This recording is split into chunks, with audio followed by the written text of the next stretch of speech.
Mobil sekarang ada berapa, bro? 4. 4. Wes, luar biasa.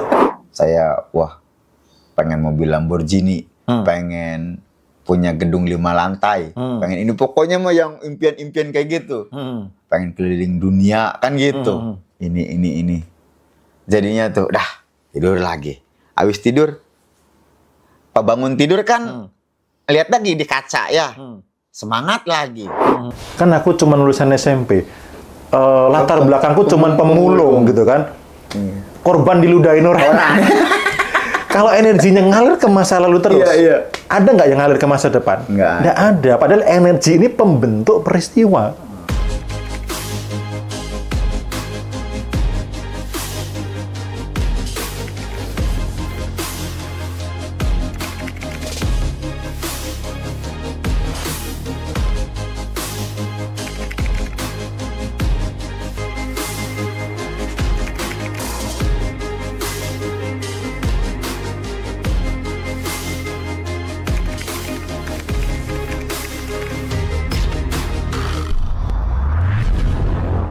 Iya, makanya saya tuh bingung tuh emang ketemu Mas Bimo. Saya kan nggak ke Jogja juga kan nggak ngasih tahu kan, nggak ngasih tahu.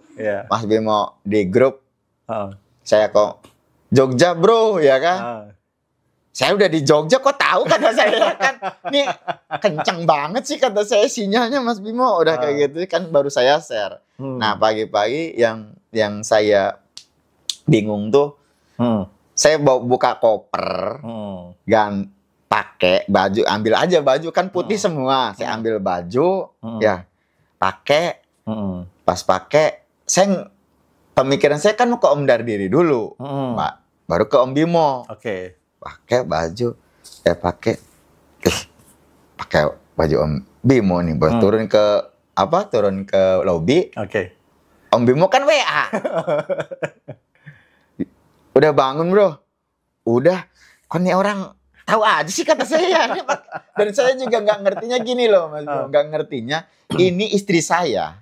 Baju itu ya yang dari Mas Bimo tuh, baju yang dari Mas Bimo itu, kenapa ada di koper saya gitu loh, ya kan? Saya juga bingung ya kan, saya juga bingung. Kok dia ada di koper saya setelah itu kan datang ke sini, makanya kan nih Mas Bimo, ini nih tanda-tandanya satu sinyalnya begini nih kata saya. Ya betul. Jadi kemarin Mas Ian tuh kan memang ada acaranya tuh sebenarnya tanggal 25 sampai 27 di Solo ya. Di Solo. Nah itu, tapi saya malam-malam tiba-tiba tergerak kan. Bro, mau langsung ke Solo apa Jogja dulu? Iya. Ternyata udah di Jogja. Terus Mas Ian ini juga salah satu dulu sempat ikut kelas saya yang di brand lama ya. Iya. Yang di brand lama, akhirnya kan dapat kaos. Betul. Nah kemarin kaosnya tiba-tiba aja sebelum di WA pagi udah, ini kok ada di sini, disiapin baju ini juga sama istri gitu. Betul. Pakai turun lobby, selfie gitu kan. Aku juga mikir, ini orang nyiapin. Ternyata enggak ya? Enggak, saya enggak nyiapin. Ya, begitu nyampe lobby, ada sinyal, ada WA masuk kan. Udah bangun bro, gitu kan. Iya.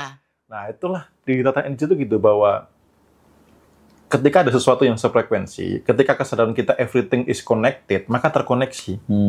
Nah, kadang orang itu kan merasa terpisah dengan orang lain. Sehingga apa yang dialami orang dan sebagainya itu kurang bisa mendeteksi atau tidak ada peristiwa kayak serba kebetulan gitu loh. Ini kok tahu kok ini sebagainya gitu. Contoh gini sederhananya. Kakek saya juga ngomong tuh, kakek Einstein, bahwa everything is connected. Nah, kita ini secara wujud kayak terpisah. Atau kita terpisahkan oleh ruang udara.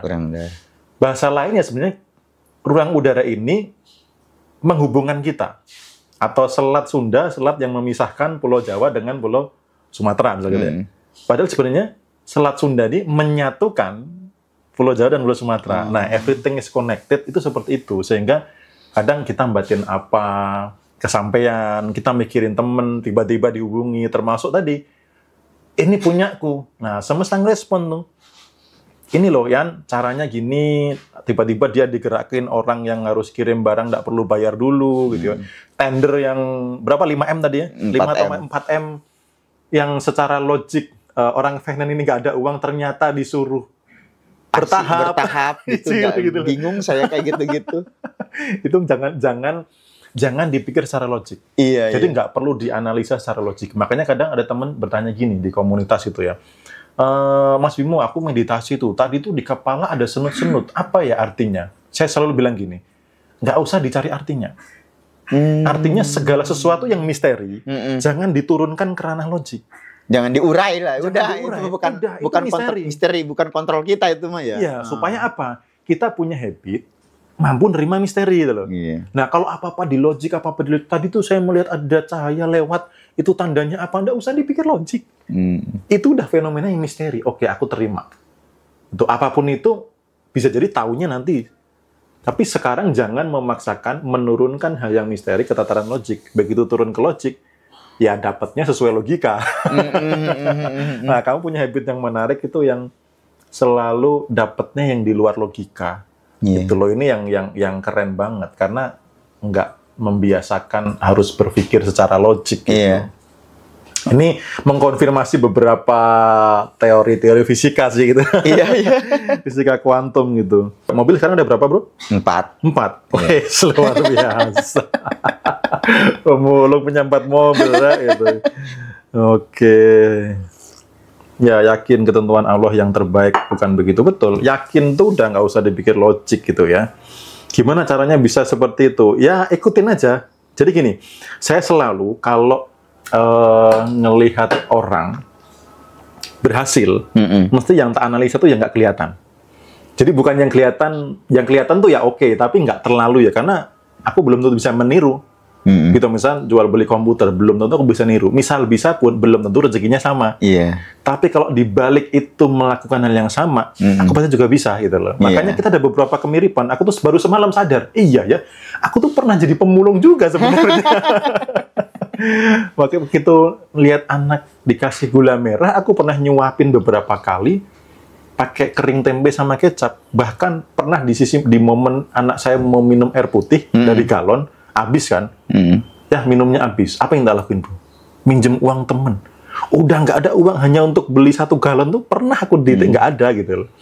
Kayak gitu. Jadi ini yang kemarin sempat saya beberapa kali bahas buat teman-teman juga. Inilah kebangkitan spiritual. Itu. Nah, ketika orang sudah berjalan di tataran kesadaran spiritual, habitnya ya gini, hal-hal ajaib, hal-hal yang kita kayak ngerasa gini, aku tuh memang nggak mampu gitu loh.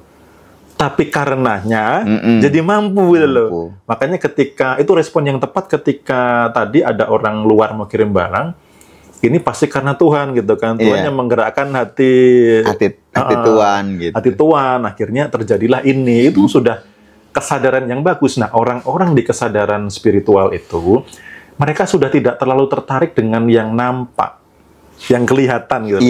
Iya, betul. Benar kan? Iya. Tapi hal-hal yang tidak kelihatan, energinya, frekuensinya, keberuntungannya, ya kan, campur tangannya, gitu kan. Ya, jadi hal-hal yang seperti itu yang menjadi nggak terlalu logik lagi, harus ini dapatnya dari mana, harus ngelakuin apa gitu kan, ngalir aja kayaknya gitu loh. Cuman kayak ngerasanya hidupnya tuh apa ya, hidupnya tuh serasa luas ya. Luas, oke. Serasa luas. Terus kalau ketemu orang tuh kayak kayak kita di bawah gitu. Contoh kita kadang pemikiran saya tuh hidupnya tuh saya di atas, dia di bawah. Jadi kayak kalau ketemu orang tuh, oh ini nih yang satu frekuensi gitu, sama-sama di atas. Oh ini nih yang di bawah gitu. Itu tuh perasaan tuh kayak gitu. Jadi kayak hidup di dunia lain, ngerti nggak sih maksudku? Itu apa tuh? Saya nggak bingung kayak gitu tuh. Ya, karena apa gini, kalau di kesadaran spiritual itu kan kesadarannya sudah di tataran energi, Bro. Jadi sebenarnya itu bukan judgement bahwa orang itu lebih buruk atau enggak, tapi lebih ke ini energinya kok kayaknya enggak enak ya. Iya gitu maksud saya. Begitu ketemu ngeluh kayak gitu ya. Nah, itu akhirnya kita bisa ngerti. Bahkan aku tuh gini, Bro. Jujur aja ya, ketemu orang dia saldo rekeningnya itu banyak atau enggak, aku tuh bisa ngerasa loh. Iya. Sekarang tuh gitu. Jadi ini kayak orang lagi enggak punya uang gitu. Begitu beberapa hari cerita sama tim, lagi amburadul, sebelumnya miliaran gitu. Jadi sampai di situ tuh kerasa gitu loh. Makanya kalau waktu kemarin nih, kamu mau ke Solo gitu kan, aku udah mikir itu ya. Aku curiga nih bocah. Aku curiga ada sesuatu hal yang dia punya habit yang nggak masuk akal. Iya. Kita pernah ketemu di Jakarta. Jakarta. Gitu kan, ini orang selengean, nggak jelas, ketawa ketiwi, tapi kayak hidup nggak punya beban, emang ngerasa gitu. Iya gitu, benar. Ini yang menarik, nah begitu lihat di podcastnya Pak Helmi, aku pengen ngulik yang lebih dalam yang nggak kelihatan ini. Gitu bro, apa bro? Kalau mau ditanyakan boleh terkait dengan energi, frekuensi, vibrasi, karena aku lagi ngulik itu dan ternyata Mas Ian itu lagi ngebatin kan? Iya. Pengen tahu soal itu kan? Jadi malah tambah penasaran Mas Bimo. Sama sering kejadian gini. Saya kan kalau malam kan di rumah gitu, di rumah malam tuh suka malam jam 1, jam 2 gitu kan belum tidur. Nah, sambil ngerokok. Ini pikiran nih liar. Nah, pikiran nih liar. Kayak umpama saya kadang ke teman-teman ya kan, teman-teman. Ada satu kejadian teman saya di Jawa Tengah. Ya, di Jawa Tengah. Saya kok kepikiran dia gitu. Kok kepikiran dia kata saya. Padahal udah lama nih nggak komunikasi. Udah lama. Tapi kepikiran dia. Ya cobalah WA gitu ya kan. Saya WA. Gimana kabarnya? Malam Mas, gimana kabarnya? Baik. Ya cuman lagi beginilah Mas Ian. Ternyata dia lagi ya kekurangan lah katanya buat makan besok tuh nggak bisa gitu. Oh, sampai segitunya ya. Iya.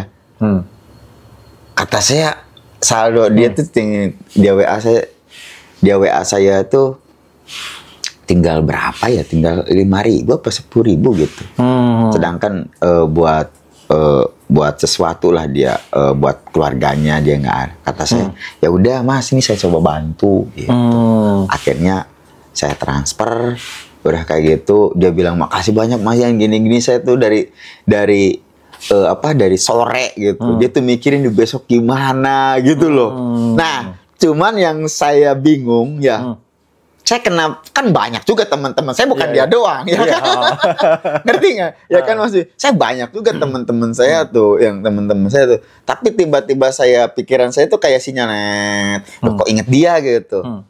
Ya udahlah saya coba tanya gitu. Nah itu apa tuh Mas Bimo? Ya jadi salah satu juga seperti yang dialami oleh si Tuan tadi ya. Jadi itu digerakkan oleh kecerdasan semesta gitu loh. Digerakkan kecerdasan semesta. Nah syaratnya orang-orang itu harus dalam frekuensi dia punya habit yang namanya ketenangan. Makanya itu terjadi ketika kamu diem kan? Diem tengah malam. Aku juga mendorong teman-teman cobalah ritual depan teras.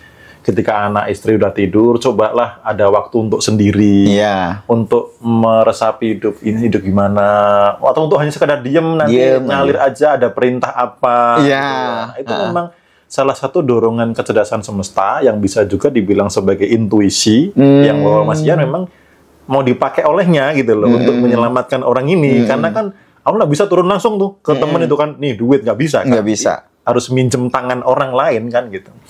Nah itu yang kalau sudah seperti itu nanti akan mudah terkoneksi gitu loh dengan siapa, batin apa dan sebagainya, tinggal dijaga aja frekuensi ketenangannya.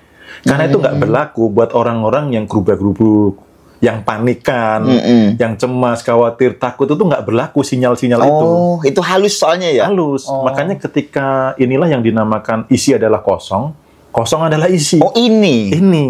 Jadi ketika ada problem, contoh nih, aku ada problem, aku paling nggak suka mikir, bro. Aku masuk ke kosongan, ke ketenangan, nunggu petunjuk harus ngapain. Pernah nggak waktu diem dapat petunjuk sesuatu gitu, pernah nggak ngalamin? Pernah. Ngalamin ya? Iya, ngalamin kayak gitu-gitu tuh. Kayak contoh umpama lagi diem, sama kok pengen ke sini gitu. Ya, saya ngikutin aja ya. Udah besok saya ke sana gitu. Ternyata ya ada sesuatu lagi gitu loh. Nah, sering kayak gitu tuh. Itu tuh apa yang mungkin yang dimaksud apa ya? Dimaksud kalau di Muslim mungkin jadi wahyunya apa kayak gimana sih? Apa ilham gitu? Ya, apa sih? Mau dibilang pewahyuan, ilham bisa. Bahasa modernnya itu intuisi. Ya gitu, dan itu sebenarnya ada latihannya, bro. Oh, ada. Gitu, yang kemarin kita sempat spill sedikit tentang bahwa di dalam tubuh kita tuh ada 7 kelenjar, di mana masing-masing kelenjar tuh punya fungsi. Nah, ketika ada energi tersumbat di bagian mana, dia akan ada masalah di situ. Contoh, dia tersumbat di paling bawah. Dia akan ada masalah di permasalahan hidup yang hanya untuk bertahan hidup. Kemudian permasalahan terkait dengan perkembangbiakan atau seksual atau ambeien dan sebagainya. Pokoknya area kesehatannya di situ biasanya. Itu karena ada energi tersumbat. Nah, di salah satu 7 kelenjar itu yang paling spesial ada kelenjar pineal. Kelenjar pineal ini yang menjadi antena spiritualnya orang.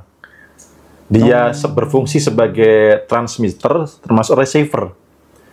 Jadi ketika ada sinyal mampu nangkep, ketika memancarkan sinyal semesta ngerespon. Gitu. Itu namanya si kelenjar pineal. Jadi ini letaknya tuh di tengah otak sini. Di sini ya, di belakang. Di tengah otak, di tengah-tengah. Oh, di tengah-tengah. Jadi ada otak tuh di tengah kecil banget. Yang itu orang lain menamakan mata ketiga. Oh, mata ketiga. Nah, itu salah satu hal merawatnya, itu punya habit meditasi atau meditatif atau tenang.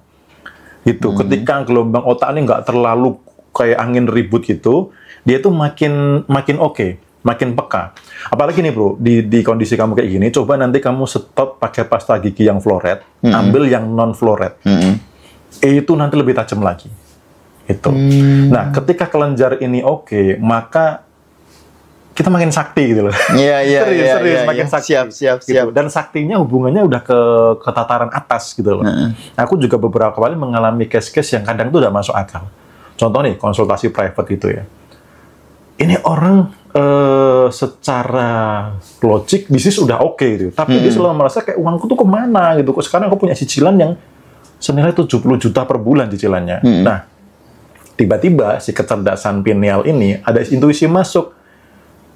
Cek ibu ini, ada nggak perjanjian gelap atau kontrak perjanjian dengan dunia gelap di keturunan sebelumnya? Coba bro, aku nggak mikir itu. Tapi harus tanyain gitu, dapat sinyal. Oh itu. Dapat sinyal. Aku bilang, Bu, sorry, ada nggak bapak atau simbah atau buyut yang dulu melakukan praktek sesuatu hal yang bisa mendatangkan kekayaan? Nah, saya bilang semuanya bla bla bla. Ini penyebabnya. Udah habis itu dikasih cara mutusnya, udah sekarang finansialnya udah makin oke gitu. Karena si kecerdasan pineal itu. Jadi ketika kita sering diam, ada waktu untuk menyendiri, menurunkan gelombang otak biar lebih ketenang, damai, itu sinyalnya setiap hari itu ada. Bahkan kita butuh data tuh tinggal download sebenarnya gitu. Ada problem orang nih. Aku ketemu orang nih sebelum private kan ketemu gitu. Udah data ke download gitu. Kayak kemarin kok ini aura mistisnya kuat banget gitu. Lirikannya udah kayak lirik ular gitu. Iya. Gitu. Ini nih salah satu faktor dia yang berada di kekurangan. Karena makhluk-makhluk seperti itu hanya bekerja di frekuensi kekurangan. Dia nggak bisa naik gitu. Ada curiga. Nanti pasti kebongkar. Ngobrol-ngobrol, saya pernah menyembuhkan orang kesurupan sampai saya mental sampai ini sampai itu dan saya dibilang ternyata dari bapak dari simbah ada habit itu. Sehingga itu mengganggu di frekuensi kelimpahan dia. Gitu. Nah itu emang luar biasa sih si pineal ini. Nanti kalau kamu bisa ngasah itu, wah jangan kaget kalau makin sakti gitu. Iya. Gitu. Siap. Oke bro, ini ada pertanyaan menarik. Biasanya orang itu kan kecenderungannya ada yang cemas, khawatir nih. Nah, yang ini pernah ngalamin nggak sih yang namanya cemas, khawatir? Kalau pernah, kayak mana mengelola itu? Pernah nggak sesuatu hal gitu? Atau mungkin di kondisi pas lagi kurang atau pas lagi harus angka sekian, pernah nggak ngerasa gitu cemas, khawatir gitu? Cemas, khawatir pernah lah, manusiawi ya kan, namanya fluktuatif naik turun kan gitu energinya. Saya ya namanya naik turun. Cuman saya mah meminimalisirnya tuh lewat ini Om Bimo, tulisan. Oke. Jadi ngapa nulis apa itu? Nulis bukan ditulis sih, ya ditulis ya. Impian gul-gulnya tuh Mas Bimo. Oh, yang kebalikan dari itu ya fokusnya. Iya. Oke. Jadi nggak meladeni si cemas ini, tapi berpikir kebalikan ditulis. Iya. Oke. Saya tulis, saya tempel. Saya tempel. Nah, contoh saya mau tidur. Ya, saya mau tidur. Mau tidur tuh kan ngelihat tulisan yang saya tulis. Saya, wah, pengen mobil Lamborghini, pengen punya gedung 5 lantai, pengen ini pokoknya mah yang impian-impian kayak gitu. Pengen keliling dunia kan gitu. Ini. Jadinya tuh dah tidur lagi. Habis tidur, pas bangun tidur kan lihat lagi di kaca ya. Semangat lagi. Nah, jadinya tuh saat setelah saya pulang selesai kerja ya, kerja kan suka cemas juga kadang. Aduh, ini karyawan saya gimana gitu ya kan. Kadang kan kondisi kayak gimana suka kan kadang ke bawah. Tapi saat pulang ke rumah ngelihat itu lagi, enggak lagi gitu loh. Itu apa namanya tuh? Saya cuman kayak gitu sih. Ya, tak terjemahin dari sisi energinya ya. Iya. Supaya teman-teman tahu dari sisi keilmuannya, ketika mau niru tuh gampang. Dan Mas Ian pun juga mempertahankannya makin yakin kan? Karena ini ada keilmuannya gitu. Jadi biasanya aku bagiin ilmu pada saat event meditasi bareng-bareng. Yang kemarin di Jogja, dan ada salah satu testimoni ibu yang pengen punya rumah dan berhasil. Rumah tetangganya padahal. Gimana cara ngomongnya coba? Rumah tetangga masih ditempati ya kan? Dia pengen, tapi bisa berhasil gitu loh. Karena dia menerapkan praktek meditasinya tuh, ngalirin energinya. Akhirnya si tetangga tuh bilang, aku mau jual rumah, mau nggak beli rumahku gitu. Jadi semesta yang mewujudkan itu dengan cara yang tidak masuk akal. Nah, itu ada hubungannya dengan salah satu hukum energi. Kata kakek saya, kakek Einstein. Bahwa energi mengalir ke arah atensi. Atau di mana kamu meletakkan sebuah perhatian, di situ energi mengalir. Gitu loh. Nah, yang terjadi pada orang-orang yang hidupnya stuck, hidupnya ndak cemas, khawatir gitu ya. Iya, energinya dia tuh ngalir ke masa lalu. Jadi 1 detik yang lalu itu masa lalu. Misal contoh nih, orang punya hutang, kan mikirin hutang. Mikirin itu kan peristiwa yang sudah lampau. Energi dia ngalir ke masa lalu. Nah, kalau energi ngalir ke masa lalu, dia tidak ada energi yang masuk ke masa depan. Gitu. Nah, yang kamu lakuin ini, oke, ada kecemasan atas peristiwa berapa jam yang lalu. Iya. Tapi kamu langsung balikin energinya ke arah masa depan. Iya. Dialirkan ke goals. Maka apa? Peristiwa akan membuat si energi ini akan membentuk peristiwa gitu loh. Gitu. Itu tuh tanpa disadari tuh saya ngalirin energi ya. Oke. Nah, maka orang yang hidupnya stuck itu ini dari keilmuan energi ini, dan aku pasti ketika ketemu orang dia pasti begitu tuh nggak bisa membantah ya. Artinya detik ini orang itu menghidupi masa lalunya. Jadi kayak disiram, kayak energinya itu ya. Detik ini tuh dia atensinya ke masa lalu terus. Utangku segini, cicilanku segini, masalah pasanganku yang begini dan sebagainya. Sepanjang hari menghidupi masa lalu. Energinya ngalir ke masa lalu. Padahal kakek Einstein udah bilang tuh, kemana kamu naruh perhatian, energimu ngalir. Nah, everything is energy. Kejadian, peristiwa, benda, kantor kamu, rumah, dan sebagainya, itu penyusunnya, partikel terkecilnya adalah energi. Nah, sementara orang lain sibuk mengalirkan energi ke masa lalu, kamu mengalirkan energi ke masa depan. Gitu loh. Maka energinya akan membentuk peristiwa seperti yang kamu impikan gitu loh. Sehingga, ya oke, cemas boleh, tapi sebentar aja lah. Sebentar aja, ya. Karena apa? Buru-buru mengalirkan energi ke depan. Gitu loh. Termasuk contoh nih, kamu tadi menyampaikan bahwa aku berpikir ya kan, meyakini dan merasa sudah, itu kan energi ngalir ke masa depan tuh. Coba kalau itu energi ngalir ke masa lalu, kan uang nggak ada, kan aku cuma lulusan SMP, latar belakangku cuma pemulung gitu kan, korban diludahin orang. Kalau energinya ngalir ke masa lalu terus, ada nggak yang ngalir ke masa depan? Nggak ada. Padahal energi ini pembentuk peristiwa. Jadi sebenarnya nih, kalau kita paham betul benang merah keilmuan energi, hidup tuh simpel, gampang ya ternyata. Gitu. Nah, ada orang-orang yang sebenarnya sudah praktek tapi belum ngerti keilmuannya. Iya.